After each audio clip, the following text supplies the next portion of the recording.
Hi everyone. If you're sitting a constructive response exam, that's going to be a 3-hour typed or written exam.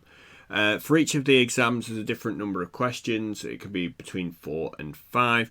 But just to go through some of the hints and tips to make sure you don't fall short with some of the common mistakes we see.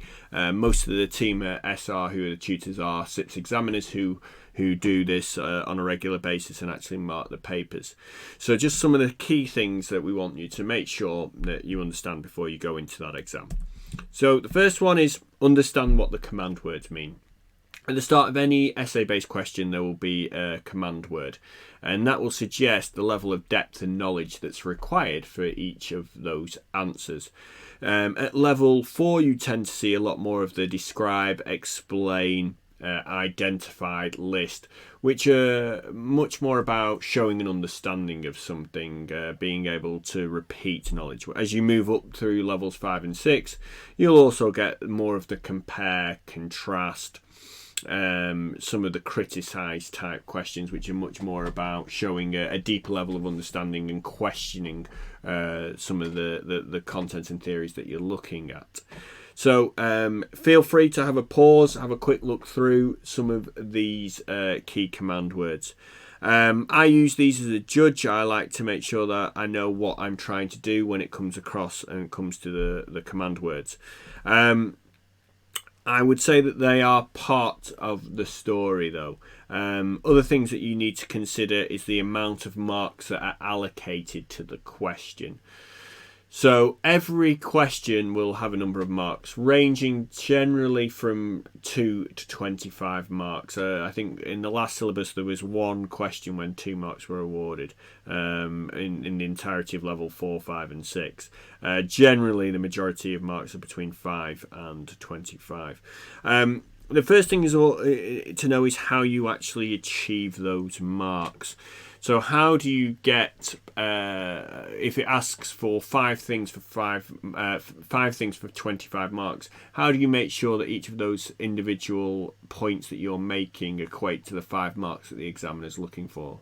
Well, certainly the examiner generally will have been told that in virtually every question, it's about making points, explaining them and giving examples. So the allocation of marks is generally awarded on the fact of make a point, and you'll get 1 mark for a point. Explain that point to get 1 to 2 marks, and give an example to get a further 1 to 2 marks. So if a question says identify the stages of the procurement process, and it's 5 things for 5 marks, it's only really expecting you to make to write 5 things down. So one stage of the procurement process is define the need. Another stage is to appraise the market. So you might write those individual lines, and you can get away, if it's 1 mark for each, you can get away with individually making a list. That's the only occasion in a SIPS exam you can get away with writing a list. As a general rule, though, as we move up, how you get those marks. So if it's 5 things for 15 marks, then it's 3 marks for each. So you're going to have to give a good explanation of each of those points. So let's go through a simple example. For 5 marks, 5 benefits of outsourcing. You could say 1 benefit of outsourcing is that it helps to reduce down costs. 1 benefit of outsourcing is that you get to utilise the supplier's expertise. And for each of those, that's 1 mark for each point. If it then said 5 benefits of outsourcing for 15 marks, so we need 3 points for each, then I'm going to have to give a good explanation of that. So 1 benefit of outsourcing is that it helps us to reduce down costs. Right, 1 mark. Right, how am I going to get those other 2? I'm going to explain it really well. So outsourcing may allow an organisation to reduce costs by utilising the supplier's economies of scale. When outsourcing to a supplier who may be buying or providing that service on a much larger scale, they may be able to access economies of scale in order to reduce down their costs. They may have bulk buying capability that we can then piggyback to reduce down our overall costs. Okay, so I've made a point of explaining it. If it then said 5 benefits of outsourcing for 25 marks, well, that point in explanation, that's only ever going to get me 3. So how do I get those extra 2 with an example? So one benefit of outsourcing, that it helps to reduce costs. By outsourcing to an organisation, we might be able to reduce costs by taking advantage of the supplier's economies of scale. As a supplier, maybe providing that service to a much wider cohort of organisations, then it allows them to have much bigger buying power that might save them money. Okay, so now I've got my 3. So I need an example. For example, when outsourcing the IT requirements for an organisation, it may be that the IT supplier are buying thousands of computers in comparison to your 1 or 2. This ability to buy those computers cheaper will allow you to benefit from their economies of scale. So I've contextualised in the real world. So that's what we talk about, making a point, explaining it, and giving an example. And that allows us to go through that. You should have it in your head. How many marks is it worth? How do I break that down? What level of detail do I need in order to get those marks?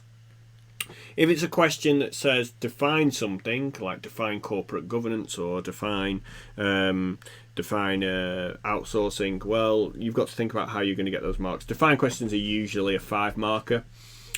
Sometimes they can be a 10 marker. So if it's a 5 marker, outsourcing is the process of getting a competent third party to provide non-core activities. Well, that's probably about 1 mark. So you need to go into more depth. The advantages of outsourcing are that it saves money, and the disadvantages are that it does this. So that might be a way of buffering out that answer. Okay. So make a point, explain it, give an example. The other thing is, if you're an examiner, if you want to make friends with the examiner, you want to make sure that you are facilitating yourself in the best way, is structure. I do not want to read, as an examiner, 3 pages of block text where I'm trying to derive what the answer that the candidate is trying to show me is. If it's asked for 5 things, they want 5 clear, distinct points. So if it's 5 benefits of outsourcing, you might want to give me a line of introduction. Outsourcing is the process of competent third parties. You probably won't receive any marks for that. If the question is asking for 5 benefits of outsourcing, that is what you are going to be marked on. So do not go off on tangents. Answer the question directly. One way to guarantee that is repeat the question back to the examiner in each of your points. So, one benefit of outsourcing is it reduces costs. Then give them the explanation, give them the example. Then leave a line.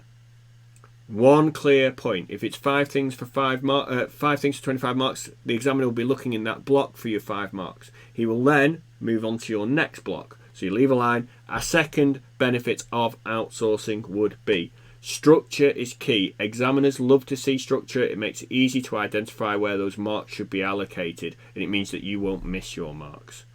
Okay, so I'd expect to see 5 clear, distinct paragraphs. Please, I've seen before that students have written point, explain, example. Please do not do that. You are writing an exam. This is first level of degree, first year of degree level qualification, your diploma. So please make sure that you don't write point, explain, example. You might say one benefit of this is, then explain it, and then say, for example, this can be seen in my organisation, for example, this can be seen at Tesco, for example, this can be seen an IT company. That's fine, but please don't structure it as P, point, explain, example, because it's not the correct format. It's the correct structure, but don't use those words in there. Okay, so repeat that question back. Okay, perfect.